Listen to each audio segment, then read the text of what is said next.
Live from Las Vegas, broadcasting around the world. You're listening to Up is Higher Than Down with L.A. Walker. L.A. Walker. Raw and unfiltered conversations on how to give life's challenges the finger. Truth is your passport to emotional freedom. Give an eviction notice to negativity. Dump yesterday's garbage. Learn how to be positive, energized, healthy, and alive during these insanely unpredictable times. Look up, get up, stay up. Then help somebody else to get up. Remember, any part of up is higher than down. Now, broadcasting hope to the world, L.A. Walker.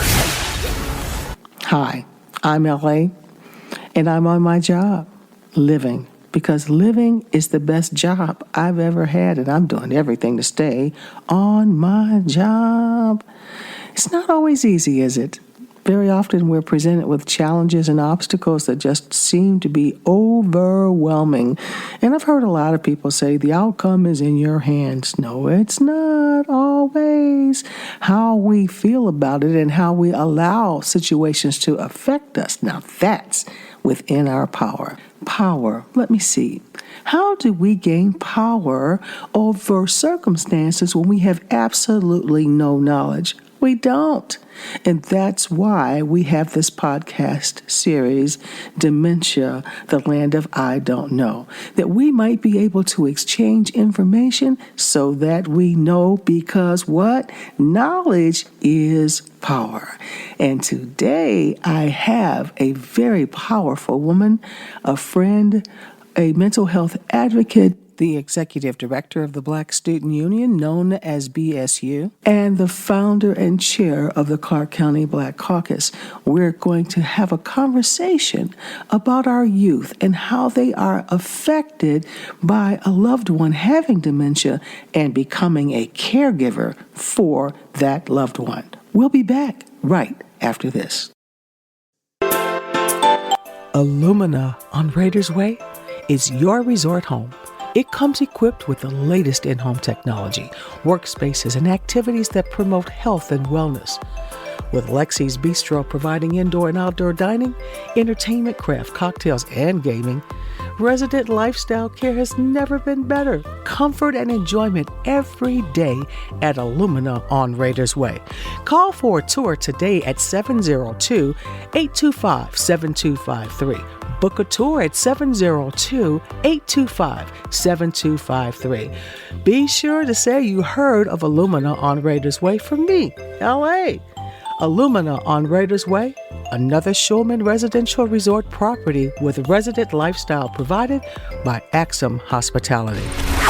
You're listening to Up is Higher Than Down with L.A. Walker. I have my longtime friend with me today, Yvette Williams. Yvette, how are you?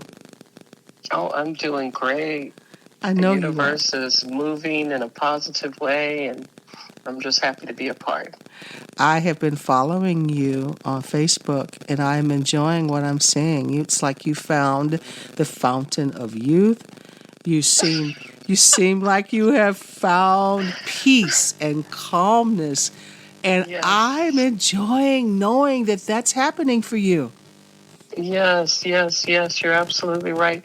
You know, I wish that my younger self could have found this path earlier, and I wish that there was a way to convince our young people of that. But, you know, I know that it was said to me when I was younger, I didn't understand. So I guess it just comes down to age and wisdom, experiences that grant you this journey. And I guess it's meant for when it's your time. Yeah. Now, sometimes I guess we don't realize how we impact that ourselves. Right, true. And I guess you know what the right thing is to do, but you're not always willing to let go and allow that to happen. We're so, especially when you're I don't want to call it a control freak, but you know how that goes. You want to control every aspect Me? of your No, life. I don't know anything about that. That's why I said it like that, because I know you and me have that tendency. Perfection. Yeah, I don't know anything about that. You're on your own. Yeah. But yeah, it is really good to be here with you today and be part of your podcast and what you're doing. It's always exciting to learn what you're doing next. Thank you. Yeah, you always have something exciting going on, and so many people live their lives through you. So thank you for inviting me. Well, first of all, I'm honored, and let's do this because I think that people really need to get just a little taste of what you do, at least some of the things that you do, Yvette, on a daily basis, and then they'll really have a greater appreciation for your search and finding peace and calm, because you do a lot of stuff. Let's talk about some of it. Oh my gosh, where do I start? What do I share? There's so much. Right now, you caught me at a time where I'm crunching hours and trying to fit, 30 hours into 24. I have a lot of things going on with pressing deadlines, logistic planning, and so forth. And so it's a little stressful right now, but what I've learned to do is, I see people walk around with that T-shirt that says "Stay calm." Yeah, right. Yeah, that right there. So I just try to remain calm and accept the fact that me getting stressed and uptight isn't going to change anything. And so just stay the course, stay focused, and just take it a step at a time. And then at the end, it doesn't have to be perfect. It just has to be impactful. Now that's wisdom. When we get to that part, that's really wisdom, because that brings a sense of calm. Yes, Absolutely. And I'm also learning that, and have learned, and that I'm not doing this. I'm not in this race for anyone else. Not for them, not for their judgment, not for their opinion, not for their goals. I'm in it for the journey that the universe has me on, my purpose. Yes. For life, and that's what I answer to. And so I don't have to be obliged. I don't have the pressure to be someone else's expectation or live up to someone else's expectation. And that's free. That is freedom. If I feel it. I feel every word of that. Yes, absolutely. So You're listening to Up is Higher Than Down with L.A. Walker.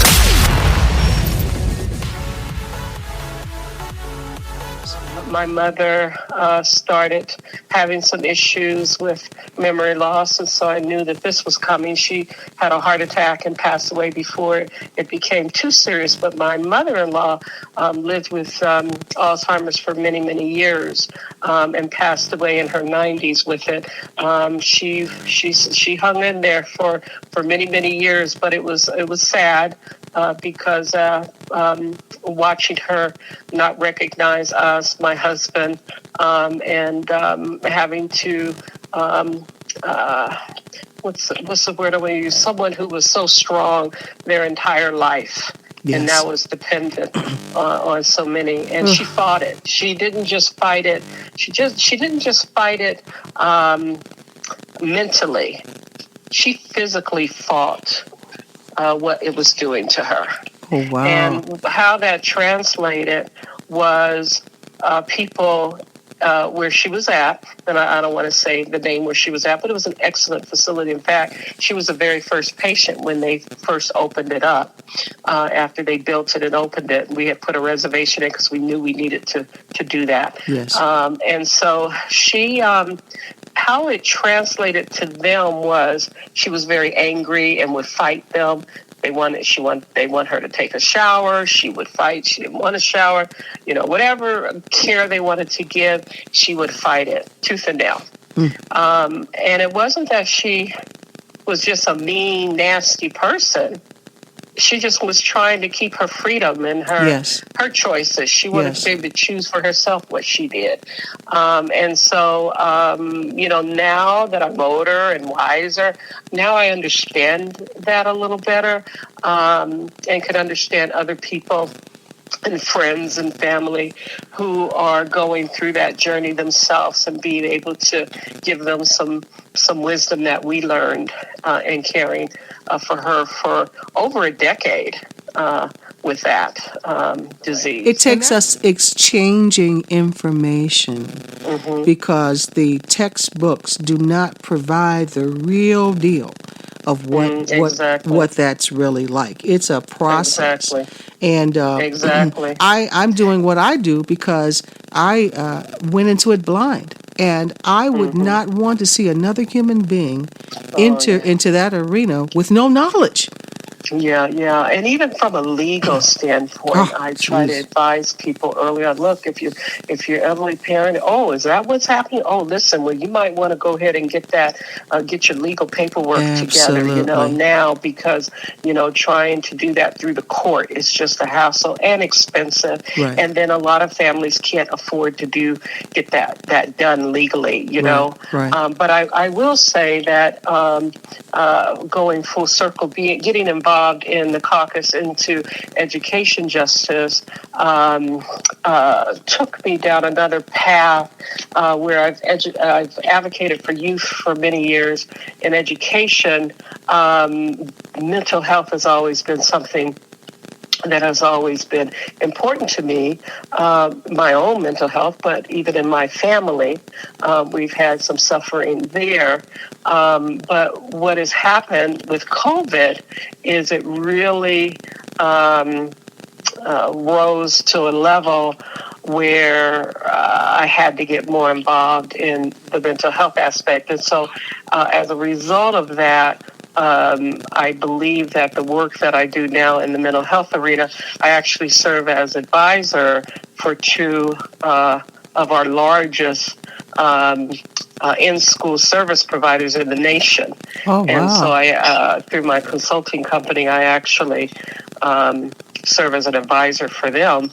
And so it has been really amazing to work with our youth here in Nevada. And I don't know, your listeners, they may not be aware, but CCSD provides through telehealth is filling a huge gap of accessing mental health. Nevada is 51st in the nation for providing healthcare providers. Yes.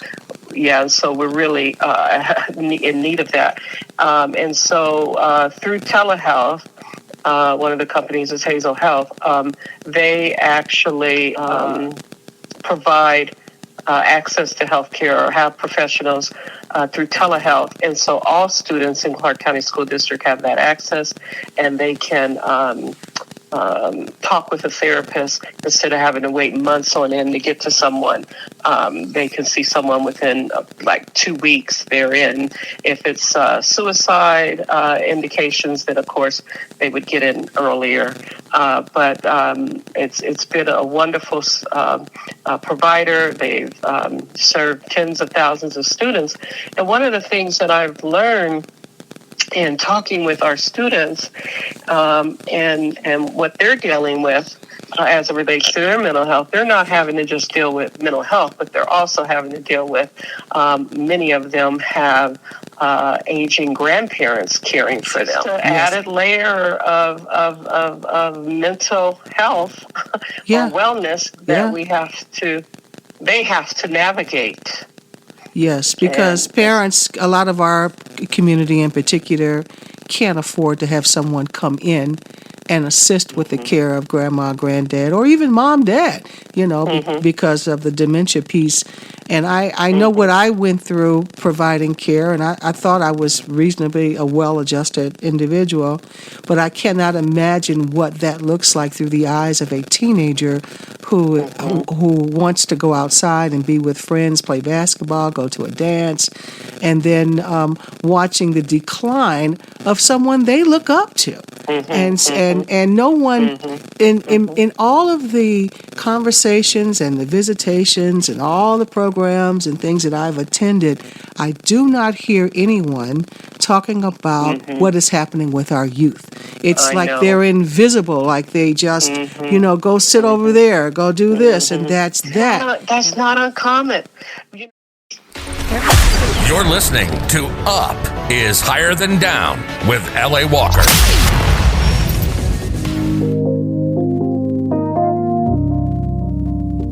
In a world where memories slip away like grains of sand through fingers, there exists a timeless collection of solace and understanding. Introducing Whispers of the Heart, a poetry collection by Marcia Norris, published by Social Issues Theater.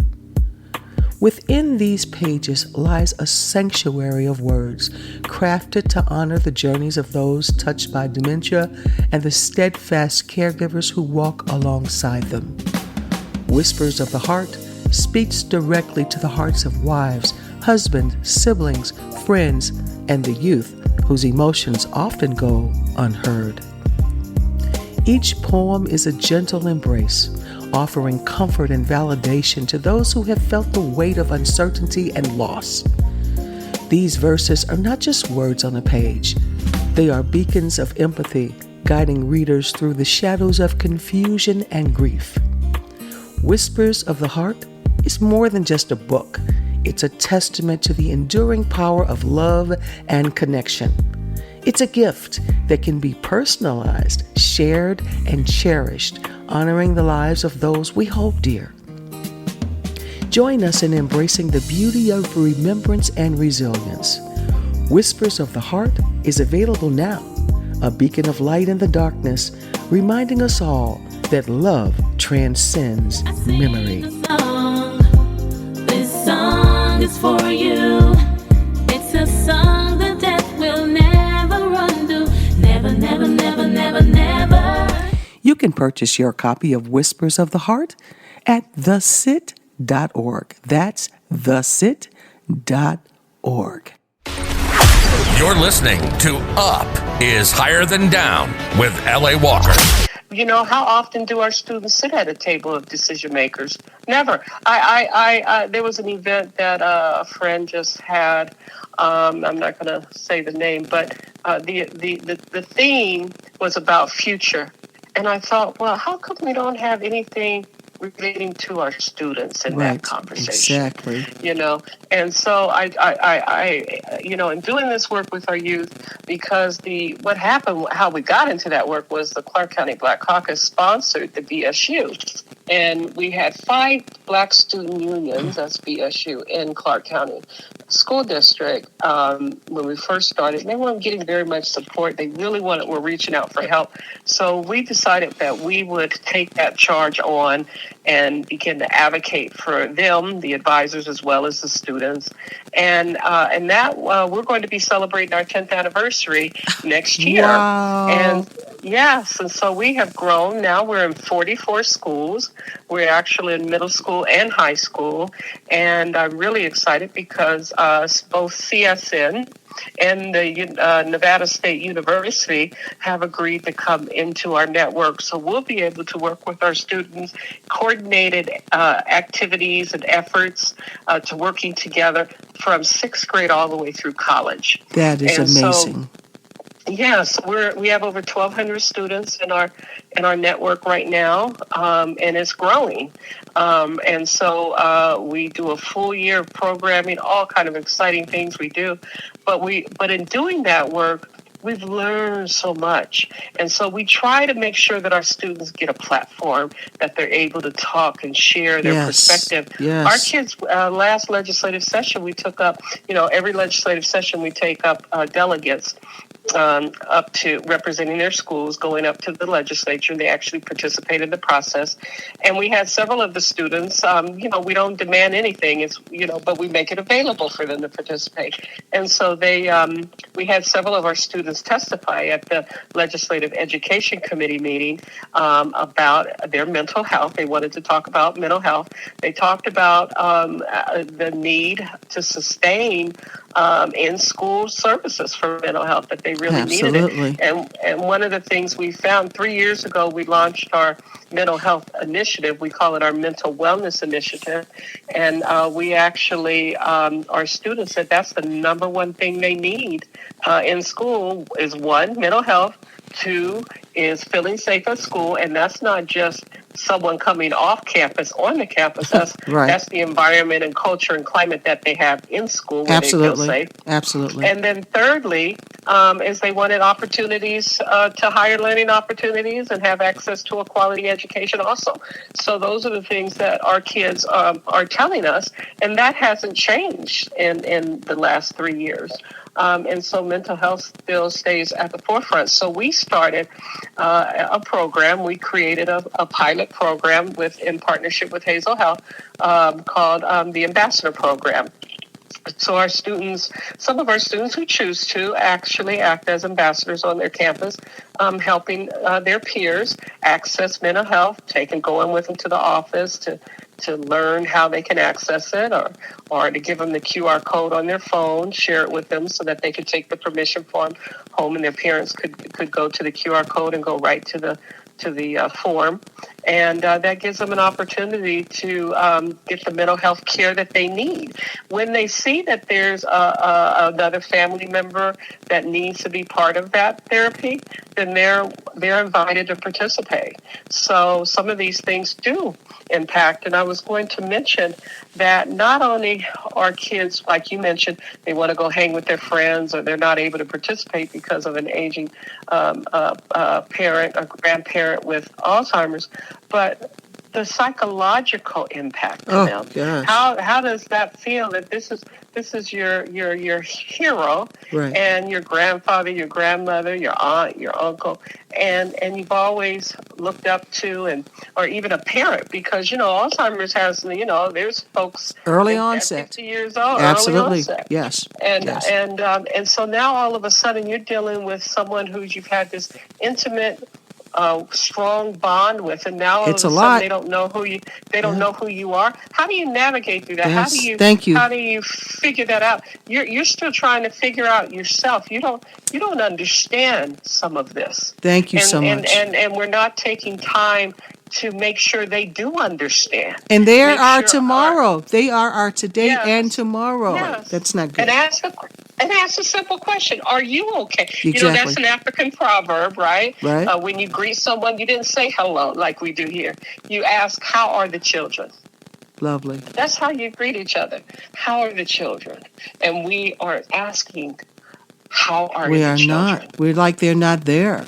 And so I want to share with you that it was launched today on What's Up Vegas and Eat More Art Las Vegas, and soon to be in Broadway World, that we have created a pilot program entitled the Enable Me Theater.